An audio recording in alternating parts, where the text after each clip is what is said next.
Alors nous allons maintenant parler des méthodes d'intégration numérique. Je vous en avais déjà parlé au début du cours. Certaines fonctions ne sont pas intégrables, enfin n'ont pas de... On ne peut pas trouver une primitive. En revanche, si elles sont continues sur un intervalle AB, ben, il est clair que de toute façon, l'air qui est sous cette courbe, il existe. Enfin, elle existe, pardon. Et donc, on arrive par certaines méthodes à calculer cet air qui est sous la courbe, même si on n'arrive pas à trouver de primitive. Alors donc nous allons voir ces méthodes. Premièrement, nous allons parler donc de la méthode des rectangles. Donc comme on le voit sur les deux schémas qui sont au fond de la page, hein, le schéma qui est ici et le schéma qui est ici, par deux découpages différents, on arrive à évaluer. Alors bien sûr, si on a peu de rectangles, on n'a pas une approximation qui est exceptionnelle. En revanche, si on a un nombre de rectangles n qui tend vers l'infini, alors là, dans les méthodes d'intégration numérique, si on fait le calcul à la main, bien sûr, on ne va pas faire tendre n vers l'infini, on va réussir à faire un autre calcul, mais on arrivera quand même à déterminer une aire approximative qui est sous la courbe avec cette première méthode. Alors dans les deux calculs ici, on voit donc dans ce premier cas ici, une somme de Riemann hein, qui est donc avec à chaque fois la borne de gauche qui est déterminante pour déterminer la hauteur du rectangle.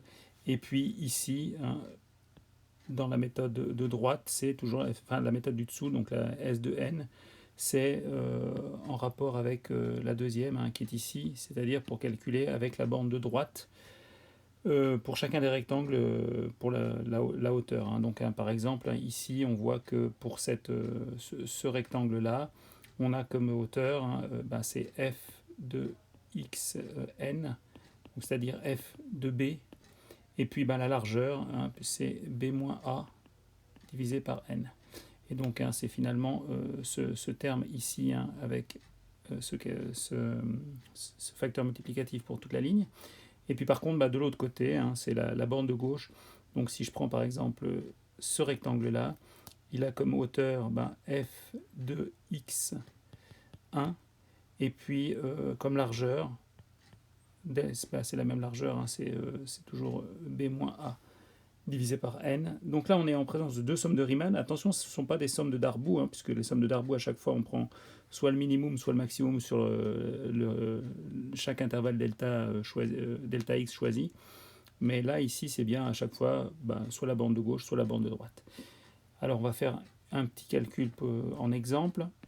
Alors, essayons de déterminer l'intégrale entre 1 et 2 de la fonction x sur 2 fois racine de 1 moins ln de x dx.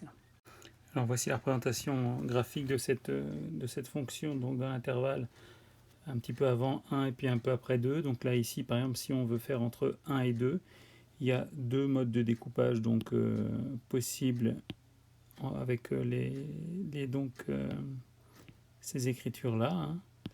Alors je prends par exemple, donc si je veux faire un découpage en cette partie 1, 2, 3, 4, 5, 6, donc j'ai 5 intervalles, et puis donc on a la largeur des intervalles, hein, delta x, elle est égale à donc 2 moins 1 divisé par 5, c'est-à-dire donc 1 cinquième. Et donc les deux possibilités qu'on a, donc S1 donc de 5, hein, puisque j'ai 5 découpages, donc c'est celui-ci,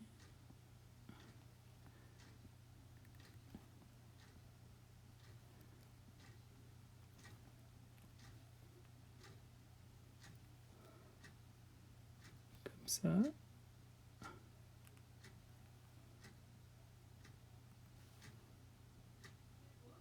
voilà. Donc finalement c'est 1 cinquième fois donc l'image en 1, l'image à ce point 1 avec à ce point-là, à ce point-là, à ce point-là, à ce point-là. Et donc on va avoir à chaque fois donc les calculs. Alors je vais les faire et puis je vais les afficher. Voici donc en faisant donc les calculs avec à chaque fois la borne de gauche, on obtient ce résultat-là. Alors je vous laisse faire le calcul avec la borne de droite et on obtient à peu près ce résultat-là, 0,5654. Donc voilà deux approximations S1 S1 et S2 de l'air qui est sous la courbe grâce à la méthode des rectangles. Et puis si on fait le calcul de l'erreur maximale qu'on a commis ici en utilisant donc la formule qui est donnée, moi j'ai fait le calcul de l'erreur maximum, enfin du maximum de la dérivée seconde sur l'intervalle AB, et dans ces cas-là on trouve une erreur maximale de, alors ça fait, je mets erreur max, c'est b moins a donc au carré divisé par 2n fois le sup, donc le maximum de la dérivée sur l'intervalle si quand t appartient à l'intervalle, donc 1, 2. Et on a dans ces cas-là, donc ça fait 2 moins 1 au carré sur 10, puisque 2 fois 5. Et puis le maximum, donc sur cet intervalle, c'est 1 quart. Et donc finalement, l'erreur qu'on fait est de 1/40e, c'est-à-dire à peu près 0,02, enfin 0,025 d'erreur maximale commise. Alors on voit que cette méthode peut donner des résultats. C'est quand même visiblement pas quelque chose qui est exceptionnel. On voit tout de suite qu'il y a une méthode qui semble un tout petit peu meilleure. C'est qu'au lieu d'utiliser des rectangles, on pourrait utiliser finalement des trapèzes qui sont ici à chaque fois, et on aurait quelque chose de certainement un petit peu plus précis. Alors voyons maintenant cette deuxième méthode, donc la méthode d'intégration, mais avec la méthode des trapèzes. Alors voici les formules pour cette méthode des trapèzes. Donc on voit que ici on a un trapèze, ici on en a un autre, ainsi de suite, comme ça.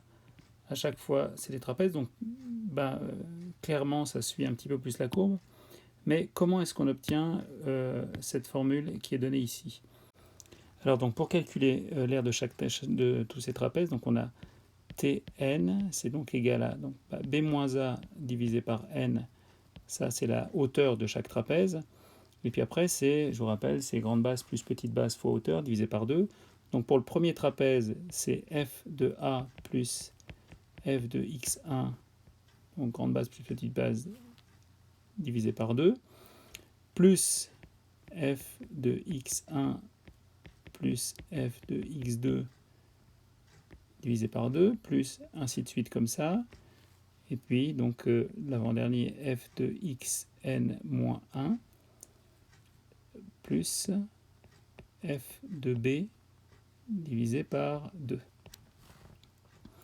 Alors, donc b moins a divisé par n. Donc ça fait f de a plus, alors on s'aperçoit que ici, on a deux fois le même. On aurait ici deux fois le même avec le suivant, et puis pour le dernier, le même que le précédent comme ça. Donc finalement, on se retrouve à avoir la formule suivante, donc 2 fois f de x1 plus 2 fois f de x2 plus ainsi de suite 2 fois f de xn moins 1 plus fb. Et puis donc tout cela c'est divisé par 2 et puis ces deux-là également.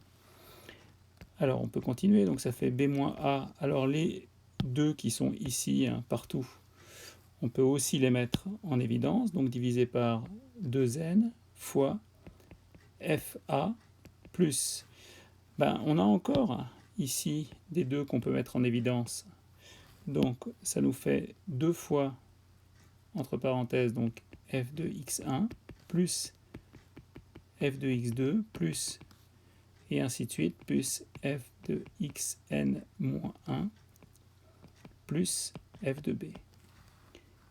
Et donc on se retrouve ici avec donc cette formule qui est la même que celle qui nous est donnée ici.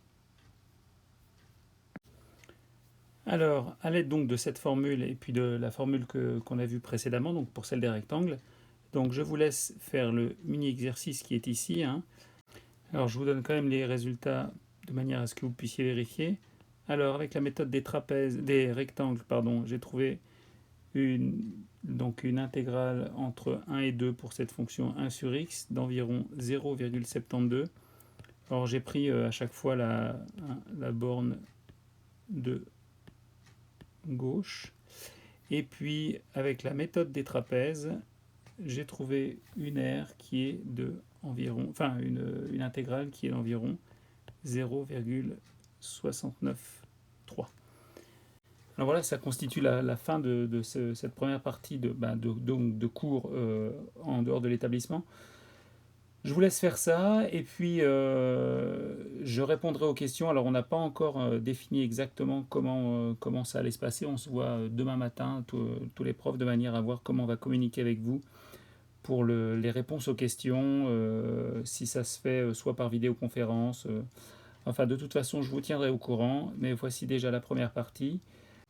Alors, je vous souhaite une bonne suite et à tout bientôt.